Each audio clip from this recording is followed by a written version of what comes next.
সম্মানিত ভিউয়ার্স, এখন আপনাদেরকে কিশোরগঞ্জ বাণিজ্য মেলার কিছু ভিডিও তুলে ধরব। আপনারা সাথে থাকেন। ধন্যবাদ। প্রথমে আমরা একটা অটো নিয়ে চলে যাই মেলার মাঝে। চলাচলের রাস্তাটা রঙিন লাইট দিয়ে সাজানো ছিল। আমরা চলে আসি মেলার মাঝে, টিকিট কেটে ভিতরে ঢুকলাম। গেটের সামনে একটি চমৎকার দৃশ্য দেখলাম। মেলায় বিভিন্ন ধরনের দোকানপাট নিয়ে বসেছিল। সব কিছু জিনিস আপনাদেরকে দেখানো আমার সম্ভব না, তাই কিছু জিনিস আপনাদেরকে দেখানোর চেষ্টা করব। মেলায় সব থেকে সুন্দর দৃশ্য ছিল এটি। চলেন দেখানো শুরু করি। প্রথমে আমরা একটি চুরির দোকানে চলে যাই। সেখানে বিভিন্ন ধরনের চুরি ছিল, কিন্তু তো অনেক কিছু মন চাইছিল, কিন্তু আমার কেউ নাই। আচ্ছা, যাই হোক। তারপর দেখলাম একটি কাগজের পাতায় এটা কি লেখা ছিল, ছবি তুললে নাকি বিয়ে হবে না। কথাটা শুনে অনেক ভয় পেয়ে যাই আমি। তারপর দেখতে পেলাম অনেক টেডি বিড়াল। তারপর দেখতে পেলাম কাঠের বানানো অনেক জিনিসপত্র, অনেক সুন্দর ছিল জিনিসগুলো। একটি পুতুল আমি হাতে নিলাম। তারপর দেখতে পেলাম পিঠা বানানোর মেশিন। পিঠাগুলো দেখতে অনেক সুন্দর ছিল। অনেক ধরনের চশমা ছিল।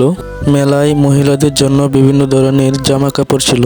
তারপর চলে যাই ব্যাগের দোকানে। সেখানে প্রতিটি ব্যাগের মূল্য ছিল 150 টাকা। তারপর চলে যাই বিভিন্ন ধরনের কাচের জিনিসপত্রের দোকানে। সেখানে দেখতে পাই বিভিন্ন ধরনের মগ, প্লেট, দেখতে অনেক সুন্দর দেখাচ্ছিল। তারপর চলে যাই ঘড়ির দোকানে। ঘোরা শেষ হলে চলে যাই বিনোদন এরিয়াতে একটু বিনোদনের জন্য। গিয়ে দেখতে পাই সেই আকর্ষণীয় জিনিসটি। তার নিচ দিয়ে চলছিল রেল গাড়ি। গাড়িতে ছিল অনেক ধরনের কাপড়, যা দেখে আমি হতাশ। এখানে ছিল বাচ্চাদের জন্য খেলার জন্য গাড়ি। তার সাথেই ছিল নৌকা গাড়ি। সেখানে অনেক কাপল ছিল। আর কাপলদের জন্য অন্যরকমের একটি গাড়ি ছিল, চরকি গাড়ি। আর এখানে যারা উঠছে তারাই বলতে পারবে এর মজা। ছোট বাচ্চাদের জন্য আরেকটি ছিল খেলার জিনিস, যা দেখতে অনেক সুন্দর দেখা যাচ্ছিল রাত্রের বেলায়। জায়গাটা অনেক সুন্দর ছিল। তারপর চলে যাই ভূতের বাড়ি। সেখানে গিয়ে দেখি অনেক মানুষ ছবি তোলার জন্য পোজ নিচ্ছে। সেখানে আমি আর আমার বন্ধু ছবি তুলি, আর আমরা দুজন ভূত দেখে ক্রাশ খেয়ে যাই। তারপর আমি আর আমার বন্ধু টিকিট কেটে ভূতের ঘরে চলে যাই ভূত দেখার জন্য। ভূতের ঘরের সামনে অনেক মানুষ ছিল। অবশেষে আমরা ভূতের ঘরে চলে যাই। সেখানে অনেক মানুষ ছিল ভিতরে।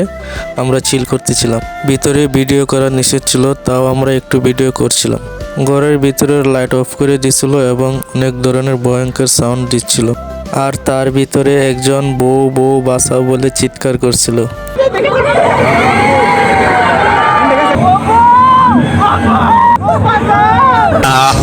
আমার খুব কষ্ট হয়েছে বলো। তারপর ভূতের ঘর থেকে বেরিয়ে আসি। রাস্তায় অনেক সুন্দর বেলুন ওড়াচ্ছিল। তারপর পেটে অনেক খিদা লেগে গেছিল। খাওয়ার জন্য হোটেলে যাই। খাবার আমাদের সামনে চলে এসে গেছে। আমার বন্ধু ফুচকা অর্ডার করে। ও অলরেডি খাওয়া শুরু করে দিছে। খাওয়া দাওয়া শেষ করে আমরা আবার ঘুরতে বেরিয়ে পড়ি।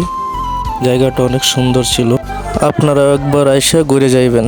সেখানে আমার বন্ধু একটি বেলুন কিনে সেটা নিয়ে আমি খেলা করতে শুরু করে দিই।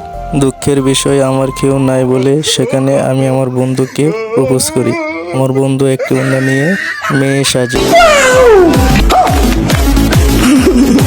এই জায়গাটি অনেক সুন্দর ছিল। আমরা একটি ছবি তুলি।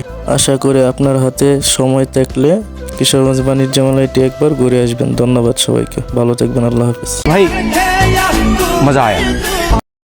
মজা তো হবেই ভাই, বলতে হবে এটা কিশোরগঞ্জ।